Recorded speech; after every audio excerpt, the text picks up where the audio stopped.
L'argent est facile à obtenir. L'argent est censé venir à vous. S'il continue de s'éloigner de vous, il vous dit quelque chose. Tu ne sais pas me gérer. Je suis sérieux à ce sujet. Permettez-moi de vous montrer quelques versets ici, car Dieu n'encourage pas le gaspillage. C'est le problème que Dieu a avec la plupart d'entre nous. Nous ne gérons pas, nous gaspillons. Je vais le formuler de cette façon. La dîme n'a rien à voir avec le fait de donner de l'argent à Dieu. Puis-je le redire?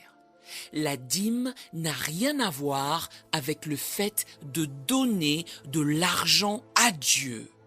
Dieu n'a besoin de rien de votre part. Vous n'êtes même pas en mesure de lui donner quoi que ce soit.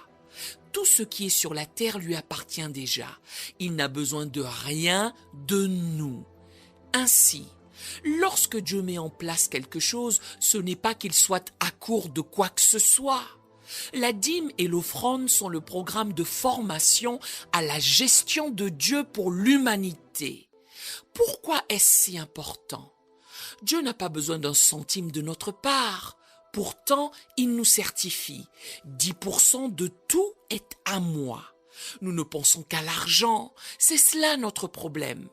Si vous avez 10 paires de chaussures, l'une d'elles n'est pas à vous. Si vous achetez 10 robes, l'une d'elles n'est pas à vous. Si vous achetez 10 oranges, l'une d'elles n'est pas la vôtre. Si vous avez 24 heures dans une journée, 2h40 ne vous appartiennent pas. Je n'ai pas le temps de prier. Qu'est-ce que vous racontez? Vous avez 2h40 qui ne vous appartiennent pas. Vous êtes voleur chaque jour quand vous n'utilisez pas ces 2h40 pour le dessein de Dieu. Vous êtes un voleur fatigué qui dort sur le temps de Dieu. Vous passez 2 heures, 4 heures, 8 heures à regarder la télévision et vous ne donnez pas à Dieu les 2h40 qui lui appartiennent. 10%. Vous n'arrivez même pas à gérer 2h40.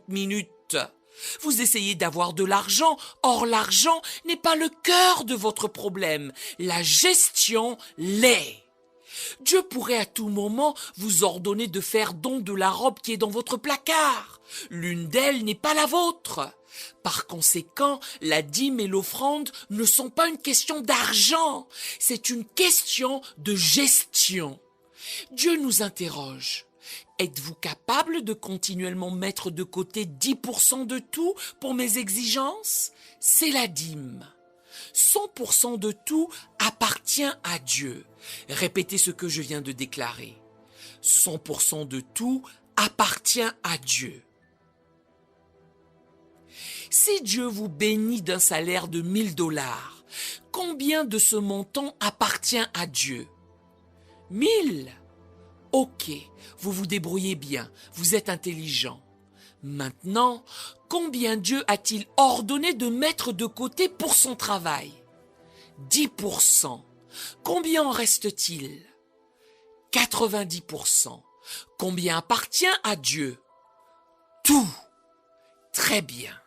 Alors, pourquoi Dieu, s'il possède les 1000, désire-t-il que vous mettiez de côté 10% qui lui appartiennent de toute façon? Pourquoi?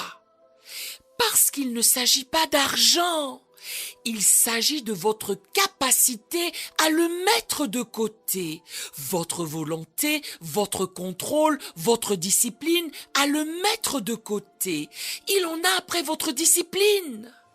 Si vous arrivez à gérer les 10% correctement, il sera heureux de vous faire confiance avec les 90% qui restent. Mais puisque jusqu'ici vous avez été infidèle dans les 10%, eh bien vous continuez à perdre les 90%, ce qui explique pourquoi vous vous retrouvez avec 0%. Voilà pourquoi vous êtes fauché. Ensuite, vous débitez à Dieu. Je ne peux pas payer ma dîme cette semaine. Les choses sont difficiles. Nous sommes en crise en ce moment, Seigneur. Tu dois trouver une solution. C'est trop dur. Dieu vous répond. Mais qu'est-ce que tu me racontes? Ton salut est dans la dîme. Laissez-moi vous emmener un peu plus loin. Voici ce que la dîme fait pour vous. Numéro 1. Le premier mot est responsabilité. écrivez-le. Chacun de ces mots fait partie de la gestion. Si vous continuez à payer votre dîme ainsi qu'à donner votre offrande, vous devenez automatiquement responsable. Le deuxième mot est discipline. Mettre cette dîme de côté à chaque fois requiert une maîtrise. Le troisième est honnêteté. Être un donneur de dîme signifie que personne n'a le regard dessus si ce n'est Dieu.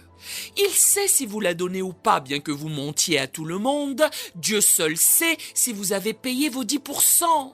Cela vous rend honnête et les gestionnaires doivent être honnêtes.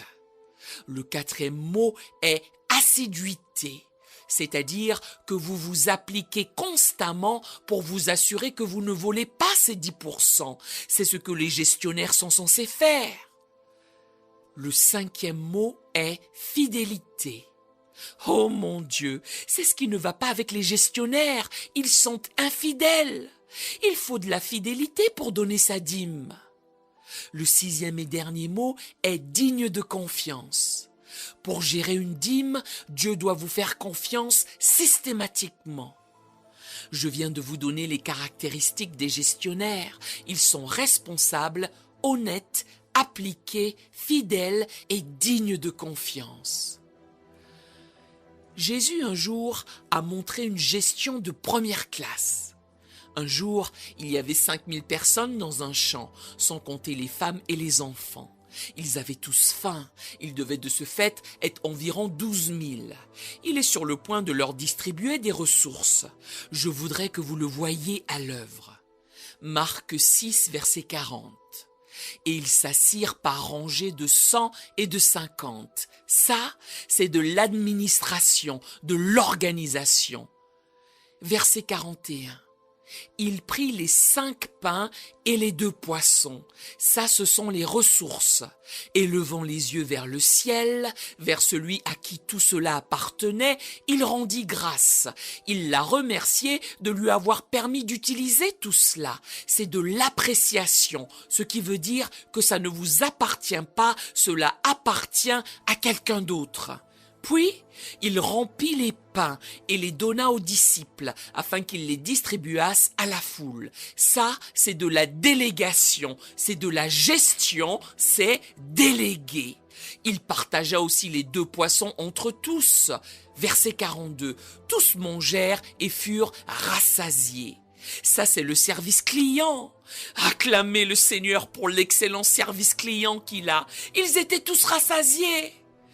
À présent, observez sa gestion se mettre en place. Verset 43. Et l'on emporta 12 paniers pleins de morceaux de pain et de ce qui restait des poissons. Il a demandé à ses disciples de ramasser tous les restes. Mesdames et messieurs, je voudrais que vous imaginiez 12 000 personnes dans un champ en train d'avoir un casse-croûte de morceaux de pain et de poissons.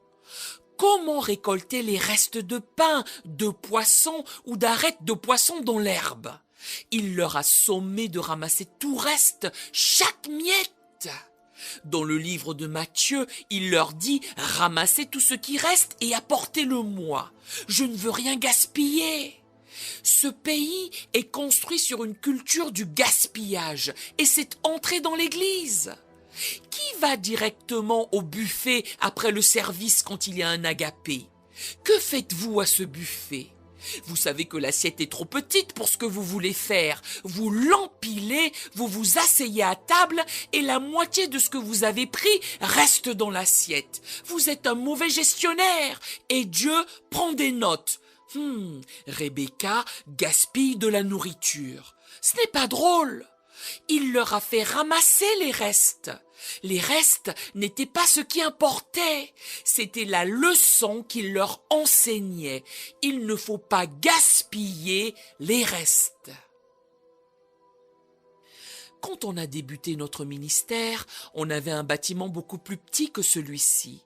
J'enseignais comme si j'étais devant 1 million de personnes. Nous avions notre seule caméra installée au centre, nos haut-parleurs, et nous nettoyions toujours tout. Je sérinais aux gens. Tout ceci appartient à Dieu. Il ne faut pas qu'il y ait de papier dans les toilettes. Je poursuivais, si quelque chose se casse, réparez-le vous-même. On n'appellera aucun réparateur. Dieu nous a à l'œil. Si nous ne sommes pas aptes à gérer ce petit bâtiment qui ne nous appartient pas, il ne nous confiera jamais ce qui nous appartient.